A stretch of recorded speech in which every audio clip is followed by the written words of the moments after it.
Thank you for joining today's session. We will be getting started shortly. We do have a lot of folks signed up for today's session, and we want to give everyone a moment to log on and get connected so that we can dive into today's session.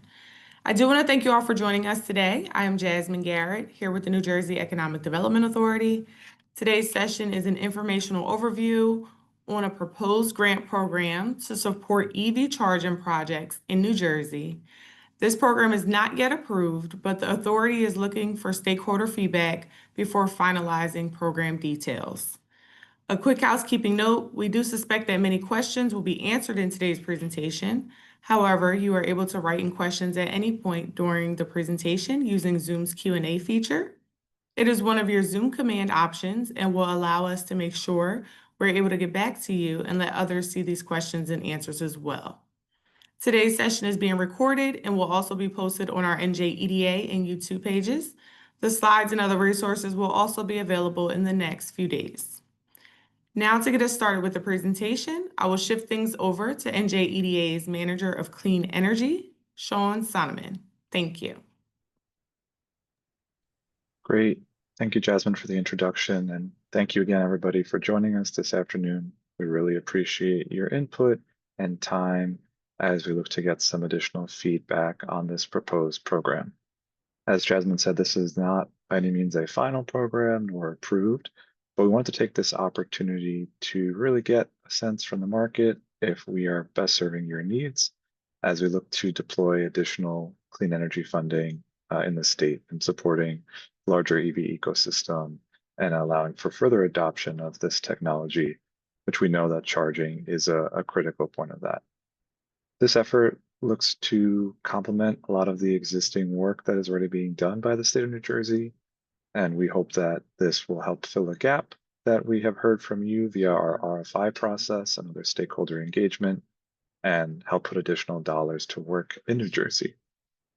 So with that, I will turn it over to my colleague, Jessica Paranit, who will walk you through the proposed program details. And as Jasmine said, we will welcome Q&A as we continue. Again, I think Jessica will answer hopefully a lot of your questions. You're welcome to put them in the chat, but maybe better to hold off till we finish the presentation and then we can jump right into comments. So again, thank you for joining and appreciate your time and interest in supporting our work.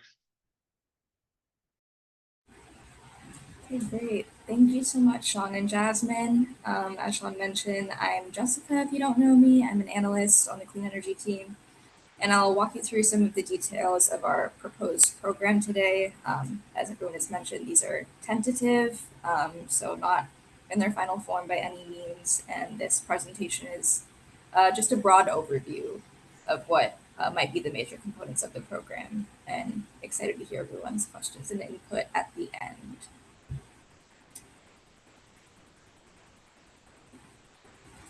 So as Sean mentioned, this program is intended to complement some of the existing programs that we have in our clean energy portfolio.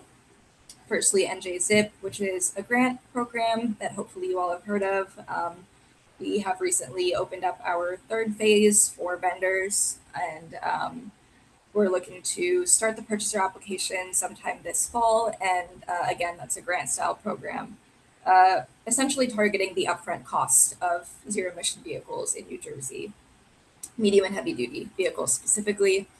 We also announced a new program, NJEDA financing, which are low interest loans intended to cover either the balance of the vehicle cost after you apply an NJZIP voucher, or it can be used completely on its own to cover the cost of medium and heavy duty vehicles. We also released an RFI this summer regarding EV charging infrastructure, and essentially just soliciting stakeholder feedback from the industry, from charging as a service providers, charging providers, and from fleets, trying to understand what the main barriers are to adopting charging infrastructure, as we know that can be a huge barrier in fleet electrification. And we got a lot of great feedback that informed this program, especially about how current make-ready incentives that exist from other agencies like the DEP and BPU often aren't accessible for private charging projects. And so we are hoping to fill that gap with this program. So to get into some of the details, we're hoping for a 2026 launch, hopefully early next year, providing funding for charging infrastructure projects in New Jersey that are serving private commercial fleets specifically. And as we mentioned, hoping to fill a gap covered by other incentive programs from utilities, from DEP and EPU, and targeting those private fleets specifically. We're hoping to have a first come, first served style grant with rolling applications until all funds are allocated. And we are looking to allocate around 50 million in regional greenhouse gas initiative funds for this program. The range of possible awards we're proposing is from a minimum of 50,000 to a maximum of 5 million per applicant. And this would allow for multiple projects per applicant so long as all of the projects per EIN are under that $5 million cap. And the way that the grant would be dispersed is through a reimbursement basis based on eligible project costs, which we'll get into. And we would reimburse 50% of those costs. And the grant award amount would be comprising that total 50% that we'll get at the time of application, which again, I'll explain in more detail. But we did want to mention that we're proposing a few different bonuses to increase that cap. So you can increase that cap if the project is in an overburdened or overburdened adjacent community for the state environmental justice law. We also have a bonus for projects that are creating new renewable energy generation or new battery storage systems that will be used specifically to power the chargers that are being installed. And lastly, we have a 5% bonus if the applicant is a small business. So to get more into those eligibility criteria, we're defining a commercial private fleet specifically as a commercial organization with 2 or more vehicles that are registered in New Jersey for commercial use. We do have a parallel track that can be used for property owners or charging as a service providers, but you can only apply as one of those 2 if you have partnered with a fleet that would otherwise qualify for the program. So some requirements that we have for initially applying to the project, you must be installing new chargers on property located in New Jersey.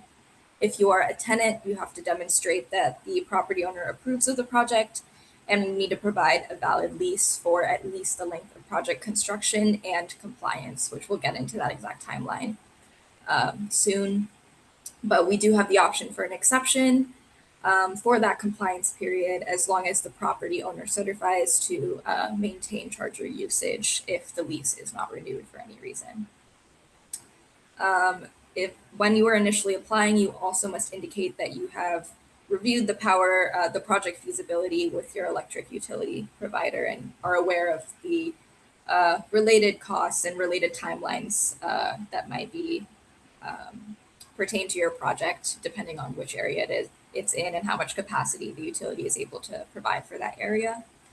We'll also require cost estimates and a timeline, including quotes at time of application, so that we can estimate that award amount, which again would be capped at a certain percentage of the eligible project costs. We do want to note that we will approve the cost at that time and will not be able to change it later after we approve the project. So to give more detail on some of the eligible uses of the funding, firstly, materials, labor, and equipment for new charging stations. We're limiting that to level 2 or DCFC, but within that, we're fairly flexible on the hardware specifications that the project needs. Also for any make-ready upgrades that are on the distribution side or on the customer side. Any on-site renewable energy generation or storage, as we mentioned. However, that will be capped at 50% of the total eligible costs. Any associated site upgrades that are needed for installation, so any construction in the area that's required, including signage, bollards, and pavement striping. And then we're also including here, because we're aware about some of the timelines for these projects might not line up with vehicle procurement timelines. We're allowing you to reimburse payments for temporary mobile chargers or mobile battery storage systems, so long as they are not combustion based. Again, we just want to emphasize that the grant as a whole is for permanent chargers, and these kinds of solutions will only be reimbursed through the construction period. Additionally, any costs related to the chargers, such as maintenance beyond project completion, will not be eligible. Also, again, want to mention, since this is a construction project that is funded by the EDA, all work must be completed by public works contractors and is subject to prevailing wage requirements.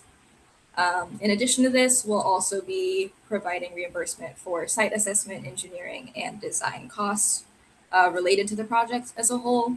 And this will include a 12-month look-back period starting from the time of application. So anything 12 months before time of application, you will be able to reimburse. And this is also capped at 15% of total eligible costs of the whole project, and of reimbursement, which I will now get into. So, as mentioned, we're dispersing grant funds through a reimbursement basis for actual expenses incurred, according to the cap that we had determined at time of application, and maxed out at that total award amount, again, determined at time of application, regardless of kind of what the final cost ends up being. So we'll disperse up to 15% of the costs at time of grant execution for any, again, site assessment, engineering, and design work that was completed up until the time of grant execution, and including a 12-month look-back period from time of application. Up to 50%, including the first disbursement, will also be available for reimbursement after you incur half of total eligible costs. And I know that this is kind of hard to visualize, so we do have a slide next helping to visualize this a little bit better. And then lastly, once the project is complete, any remaining balance that you have not already got reimbursed will be available for reimbursement. So to get into more detail on the timeline, after your application is approved, within 6 months, you will be required to submit a few additional documents. And once those documents are submitted, we will send a grant agreement that must be executed also within those 6 months. Some of the required documents include a funding plan. So at approval, we'll give you the award amount that you're approved for, and you have to indicate how you're going to fund the rest of your project. We also require confirmation from your utility that they will be working on providing the necessary capacity for the project.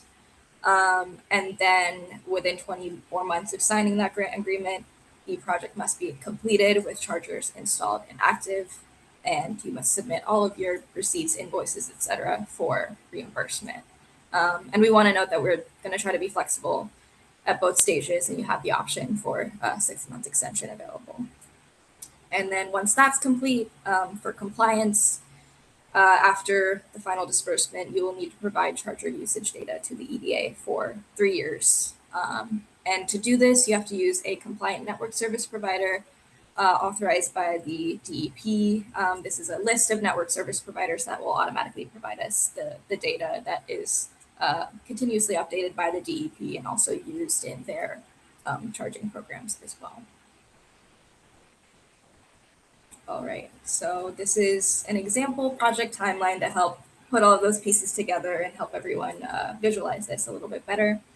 So, for example, if you apply and get approved in June, after submitting all of those required initial eligibility documents, you will have 6 months from June to provide, again, confirmation from the utility that they're going to be adding that capacity, and proof of funding for the balance aside from the award amount.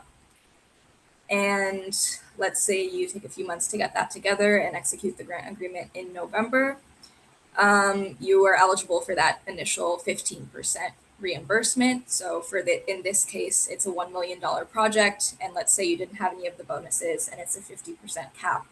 You would have a $500,000 award. So if we were to allocate 15% of that, you'd be reimbursed $70,000 for any site assessment engineering that occurred during the 12-month look-back period before application or between application, submission, and grant agreement. execution. So let's say you begin constructing after project approval and you incur 50% of your costs around March 2027. You would then be eligible for an additional 35% reimbursement because you took advantage of the 15% in November. Another 180,000 could be reimbursed at that time. And then let's say a few months later, the project isn't completed, the chargers are installed and active, and all final invoices are submitted. The remaining amount of the award would be reimbursed at that time. And then we have our 3-year compliance period. So this is kind of an overview of how that would work. And that's our brief overview of everything. Thank you all for coming again. And now's the time we'd like to open it up and hear everyone's thoughts and questions.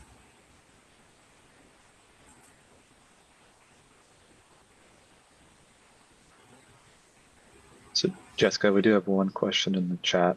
It was a question from someone asking what support would be available for small business owners to get a funding proposal, and I'm assuming they mean the proof of funding, which is required post-approval. They're asking if there's any way for businesses to connect with a lender or funding providers working within the program. So it's a good question. We definitely are not prohibiting anybody from utilizing the EDA funding options that are available, some of our loan and financing programs that can help support these types of projects, whether that's the New Jersey Green Bank or the New Jersey Clean Energy Loans Program. And there's some other general financing options available from the EDA as well. But definitely a good question, and we can take that back and see if there's any other ways we can further strengthen that support. I know for our NJEDA program, we've posted some participating lenders and other entities who can help with financing as well. And we'll certainly take that into consideration.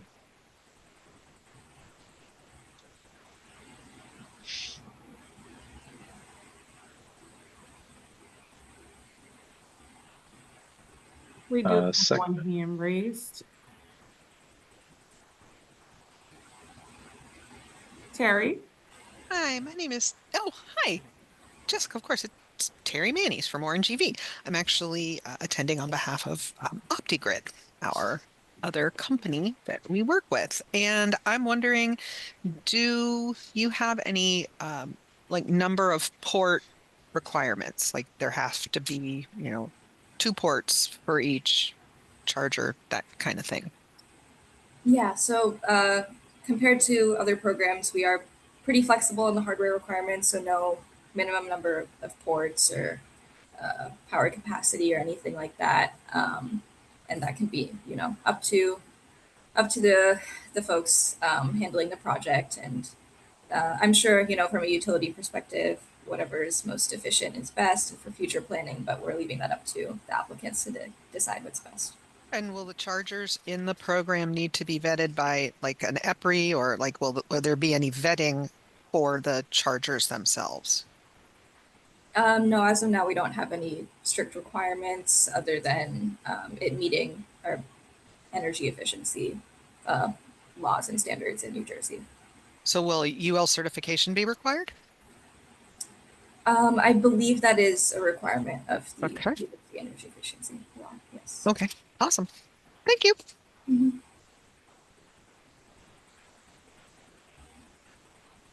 There are currently no hands raised. A couple other questions in the chat. Jessica, Adrian was asking, are there EV charging services or contractors already identified to be good options available in the state?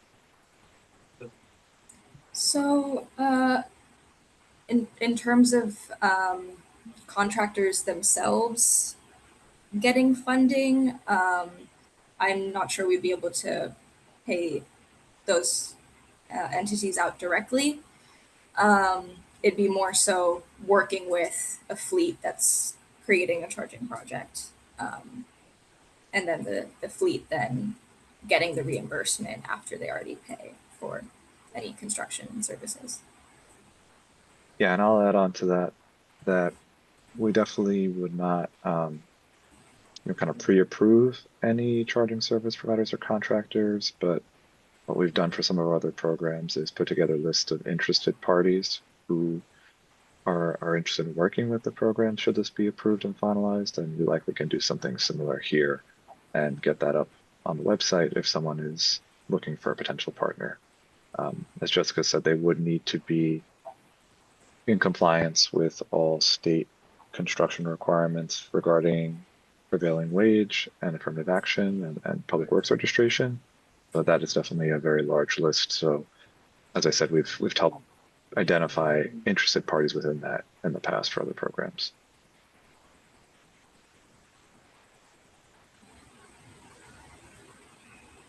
Okay, next question. Is there a plan to ever include hydrogen fueling stations as a target for grant funding?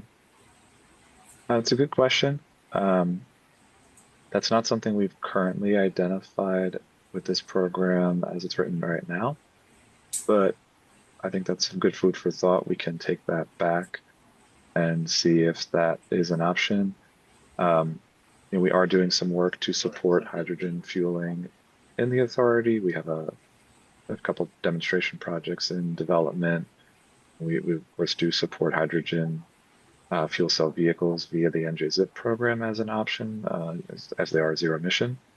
So that's definitely a good flag. We will take that into consideration.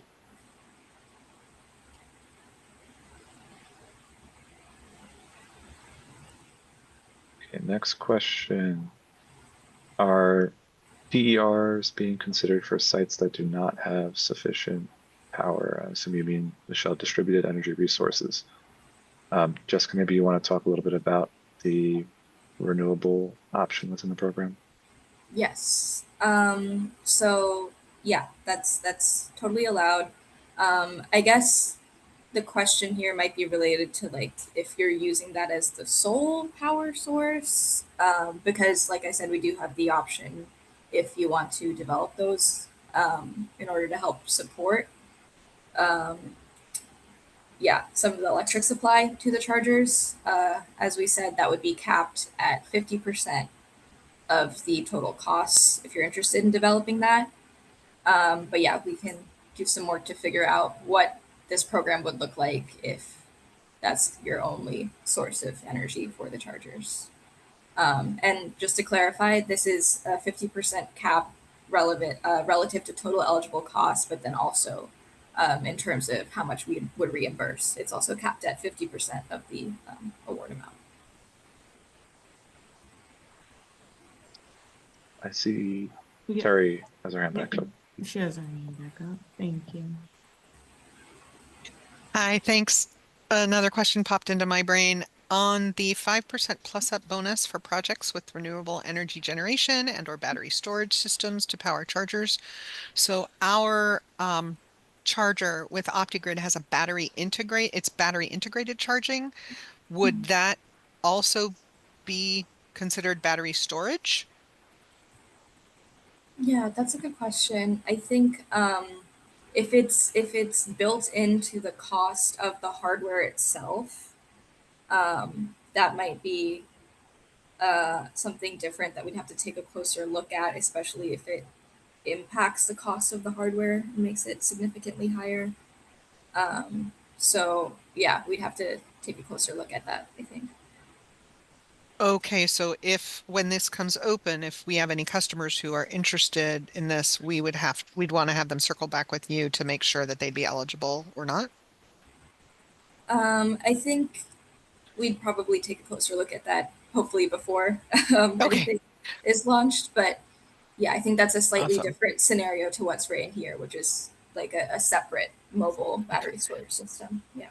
Well, stick a pin in it. We'd love to talk to you guys when you're ready to head down that road. Yeah, absolutely. Thank you. Thanks, Terry. Definitely something for us to consider. A couple other questions here. What happens to a business that wants the charging infrastructure but cannot obtain support from the actual building owner? Are there options for the business? I mean, the reality is we do need buy-in from the building owner for this kind of project if they are the ultimate owner for the property. So don't think there's too much we can do here, to be frank. We do recognize that our partners throughout the state and our other programs focusing on building out a larger public charging network. So that certainly is, we're doing both at the same time here. But ultimately, as typical for all of our real estate projects, we do need to see that the ultimate property owner is on board with the construction work that is happening. So, would consider potentially, if that is a deal breaker, looking at other sites or looking at alternative lease structures if that is a concern. But I don't think there's too much we can do to waive that requirement for this potential program. Okay, if the project is financed or leased, can it still be funded? Good question. I assume you're talking about the chargers themselves or the perhaps financing for the overall construction. So yeah, we understand that part of that proof of funding can be a financing arrangement. So I think that's not an issue there. What we will need to kind of take a look at, and we can go back and revisit how we've written some of that language draft currently, is how that payment structure would work if the costs are financed themselves. So good flag. I think we definitely will have a way to work that in. We will take a look at the language and make sure we can accommodate that, because we do recognize that is certainly an option. Most likely it will be when the actual costs are incurred, not so much the actual payments, but we will take that back. Thank you, Jason.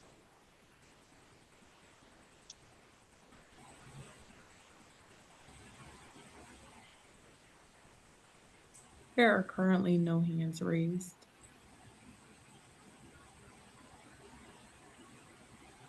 Okay, yep, Tara, to follow up about leasing for the chargers. Again, I think we're gonna take a look at how we've written it currently. We'd like to be as flexible as we can there. So we'll try to work that in the final version of that.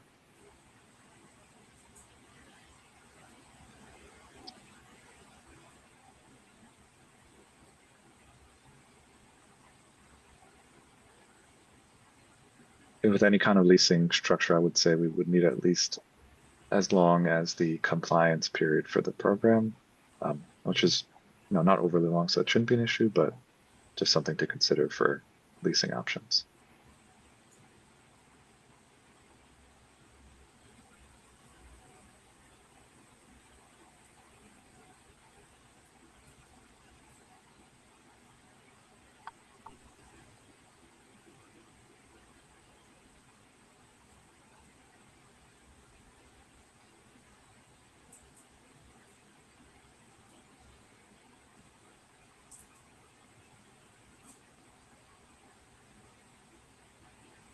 Okay, I'm not seeing any other questions at this time.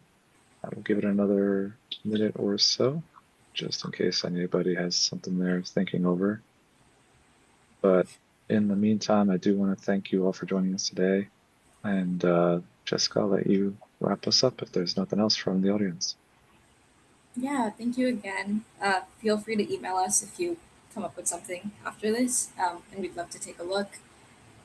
Really great suggestions on things and other resources we can include on the eventual website, and some other final details we need to take a look at with eligibility and reimbursement. So super happy to hear from everyone who gave feedback and asked questions. Thank you again.